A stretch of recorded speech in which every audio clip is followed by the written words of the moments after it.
नमस्कार, मैं हूँ रेणुका काले। मेरी हिंदी कक्षा हिंदी पथ में आपका हार्दिक स्वागत है। तो चलिए, वसंत कक्षा 7 में ये रहीम के दोहे जो है ना, वो एक पाठ संकलित है जिसमें रहीम जी के 5 बहुत अच्छे दोहे दिए गए हैं और ये काव्य रस के जरिए भी हम आपको आज इस क्लास में 5 दोहे आपको पढ़कर भी सुनाएंगे और उसका अर्थ भी बताएंगे। तो चलिए देखिएगा, रहीम के ये जो दोहे हैं ना, असल में ये 5 दोहे जो हैं ये बहुत ही प्यारे सारगर्भित दोहे हैं, दुनियादारी की सीख हमें दे जाते हैं। तो पहले वाचन और फिर उसका अर्थ देखिएगा। कही रहीम संपत्ति सगे, बनत बहुत बहुरीत, विपत्ति कसौटी जे कसे, तेई सांचे मीत। दूसरा है, जाल परे जल जात बही, तज मीनन को मोह, रहीमन मछली नीर को, तऊ न छाड़ती छोह।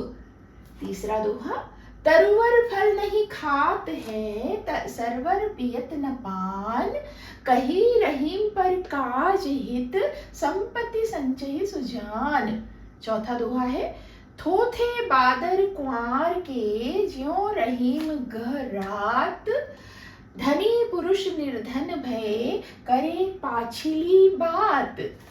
आखिरी और 5वां दोहा है, धरती की सी रीत है, शीत घाम और मेह, जैसे परे सो सही रहे, त्यों रहीम यह देह। तो आपने देखा कितने प्यारे ये दोहे हैं और जब इसका अर्थ मैं आपको बताऊंगी ना, तो आपको लगेगा कि वाकई ये तो दुनियादारी की और व्यवहारिक सीख देने वाले, व्यवहारिक बात करने वाले दोहे हैं। तो देखिए, पहला है, कही रहीम संपत्ति सगे, बनत बहुत बहुरीत, विपत्ति कसौटी जे कसे, तेई सांचे मीत। अब देखिए, रहीम जी के अधिकतर दोहों में आप देखेंगे ये खासियत है कि रहीम जी का जो नाम है ना, उस दोहे में आता है।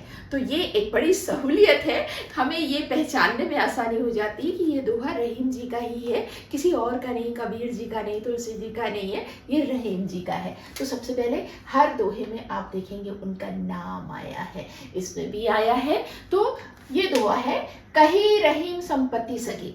रहीम जी कहते हैं कि देखिए, दुनिया में क्या होता है, पैसे के सब सगे होते हैं, एक लाइन की बात है ना।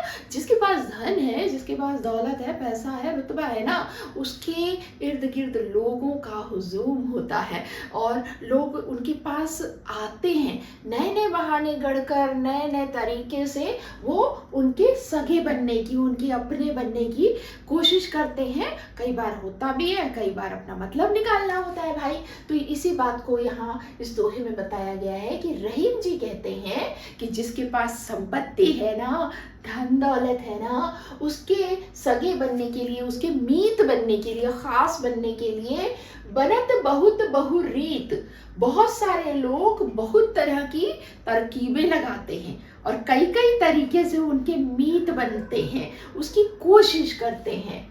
विपत्ति कसौटी जे कसे, तेई सांचे मीत।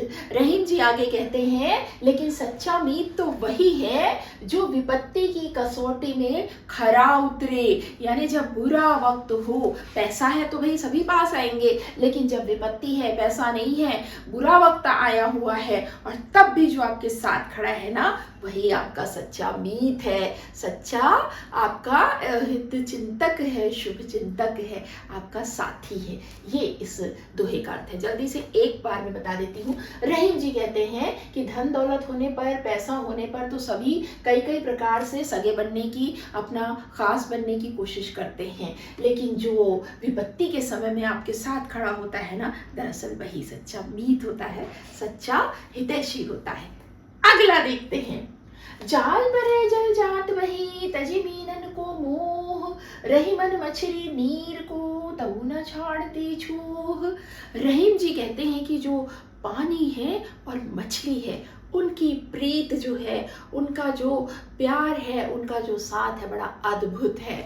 इसमें क्या होता है कि जो मछली जो होती है ना, अगर उसको जाल फेंक दिया किसी ने पानी में और जाल में मछली फंस गई, तो क्या होता है, मछली जाल को जैसे ऊपर किया जाता है मछली फंसाने के बाद, तो क्या होता है, पानी उसका साथ छोड़ देता है, जाल से बह जाता है और मछली अकेली जाल में रह जाती है।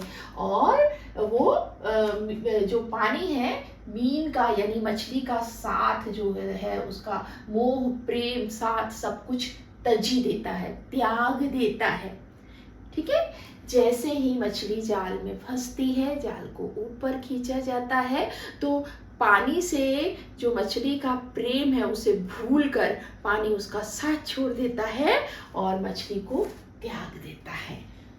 रहीमन मछली नीर को तऊ न छाड़ती छोह, ये तो हुई जल की बात जिसने मछली का साथ छोड़ दिया। लेकिन वहीं रहीम जी कहते हैं कि मछली का प्रेम जो है ऐसा सामयिक नहीं है, क्षण भर का नहीं है।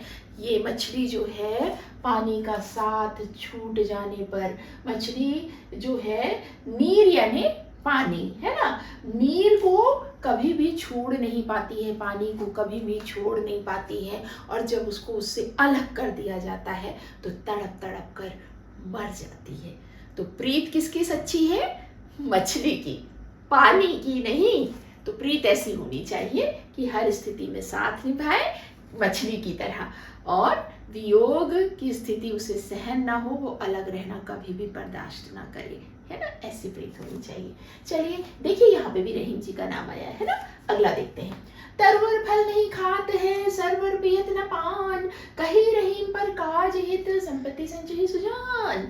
यहाँ पे भी रहीम जी का नाम आ गया भाई, देख लीजिए रहीम जी क्या कहते हैं। तरवर यानी कि पेड़ फल नहीं खात है, पेड़ जो होता है वो फल नहीं खाता, पेड़ में फल उगते हैं लेकिन अपने ही फल को पेड़ खाता नहीं है ना। और सरवर पियत न पान, सरवर यानी सरोवर, तालाब, जलाशय, है ना, जलाशय में सरोवर में जो पानी रहता है उस पानी को तालाब या सरोवर खुद तो नहीं पीता, है ना। पेड़ अपने फल खुद नहीं खाता है, तालाब या सरोवर अपना पानी खुद नहीं पीता है। उसी तरह रहीम जी कहते हैं, कही रहीम पर काज हित, संपत्ति संचयी सुजान। इसी तरह से रहीम जी कहते हैं कि जो सुजान होते हैं यानी सज्जन लोग होते हैं, बहुत ही नैतिक विचार वाले, मूल्यों वाले लोग होते हैं ना, वो धन संपत्ति का जो संचय करते हैं ना, वो अपने लिए, अपने स्वार्थ के लिए नहीं, बल्कि मौका पड़ने पर दूसरों के हित के लिए खर्च करते हैं, दूसरों के लिए उस संपत्ति का, जन कल्याण के लिए उस संपत्ति का संचय करते हैं सज्जन लोग। चलिए आगे देखते हैं। थोथे बादल कुआर के ज्यों रहीम कह रात, धनी पुरुष निर्धन में कई बाछली बादल। यहाँ पे देखिए फिर से रहीम जी का नाम आ गया। रहीम जी कह रहे हैं भाई, क्या कह रहे हैं? थोथे बादल कुआर के। देखिए हिंदी महीने होते हैं ना, कुआर, कुआर, कार्तिक, ये सारे महीने होते हैं ना, तो कुआर का महीना जो होता है वो बारिश के जाते जाते और ठंड के आते आते के दौर में आता है, कुआर का महीना। तो देखिए जाते जाते बारिश जो है अब जाने को है, बारिश का मौसम, और ठंड की ऋतु आने को है, लेकिन जाते जाते भी बादल कभी कभी बरसने लगते, बेमौसम की बारिश जिसको कहते हैं। और ये जो बादल होते हैं ना, ये बहुत गड़गड़ाहट होती है, गर्जन होती है, चमकन होती है बिजली की, है ना। तो उन बादलों की बात यहाँ की गई है। क्या की गई है? थोथे बादल कुआर के। रहीम जी कहते हैं कि कुआर के महीने में जो बादल होते हैं ना, जो छा जाते हैं, वो असल में थोथे होते हैं, बेकार के होते हैं, उसमें कोई काम का नहीं होता। बादलों का काम है बरसना, लेकिन जो कुआर के बादल है ना, वो थोते होते हैं। क्यों होते हैं? जो रहीम घरात। रहीम जी कहते हैं कि ये फालतू में ही गरजते रहते हैं, कड़कते रहते हैं, है ना, इसमें पानी वानी कुछ होता नहीं है। धनी पुरुष निर्धन भय कई बाछली बात। धनी पुरुष, उस जैसे कि कोई व्यक्ति है, बहुत धनवान था, है ना, बहुत पैसे वाला था, और अब उसकी धन संपत्ति, पैसा सब चला गया मान लो, है ना, वो निर्धन हो गया। तो ऐसा व्यक्ति क्या करता है? रह रहकर अपना पीछे भूतकाल में चला जाता है और अपने पैसे के दिनों के ऐश्वर्य की, वैभव की चर्चा करता है ना। तो वो रह रहकर अपने धन संपत्ति वाले, वैभव वाले दिनों की चर्चा करता है। तो ये बताया गया है कि जो बादल होते हैं कुआर के, वो असल में सिर्फ गरजते हैं, बरसते नहीं हैं। जैसे कि जो निर्धन हो चला है वह व्यक्ति जो कभी बहुत अमीर हुआ करता था, धनवान हुआ करता था, वो पिछले दिनों की ही बातें करते रहता है, जबकि अब उसके पास धन है नहीं। बादल गरजते रहते हैं लेकिन अब उनके पास पानी बरसाने के लिए है नहीं। ये मतलब है। आखिरी दोहा है, धरती की सी रीत है शीत घाम और मेह, जैसे परे सो सही रहे त्यों रहीम यह देह। रहीम जी फिर आ गए भाई, देखिए सारे में रहीम जी का नाम आया है।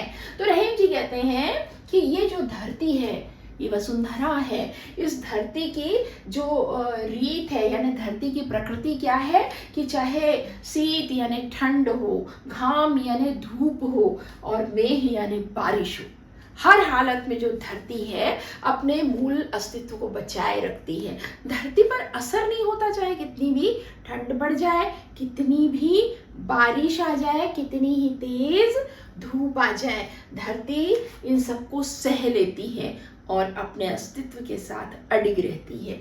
वैसे ही जैसे परे सो सही रहे त्यों रहीम यह देह। रहीम जी मानवों को, इंसानों को यह सीख दे रहे हैं इस दोहे के माध्यम से कि धरती से सीखिए। धरती जैसे वर्षा में, धूप में और कड़ी ठंड में भी अपने आप को उसी स्थिति में रखती है, विचलित नहीं होती है, वैसे ही हमें गमों की धूप हो, सुख की बरसात हो या कभी शीत का ही माहौल हो, है ना। तो ये सारी परिस्थितियां हमारे जीवन में आने वाले जो उतार चढ़ाव है, दुख है, सुख है, उन सब में हमें एक जैसा रहने की कोशिश करनी चाहिए। धरती से सीखना चाहिए कि हमें विचलित नहीं होना है।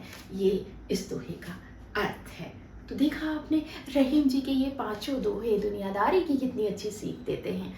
आज के लिए हिंदी पथ में इतना ही। अगर आपको ये कक्षा अच्छी लग रही है ना, तो इसे सब्सक्राइब कर लीजिएगा, बेल आइकॉन प्रेस कर दीजिएगा ताकि आपके मतलब की कक्षाएं यूं ही आपको मिलती रहें। स्वस्थ रहिए, मस्त रहिए और दीजिए अनुमति हिंदी पथ से अपनी काले मैम को। नमस्कार।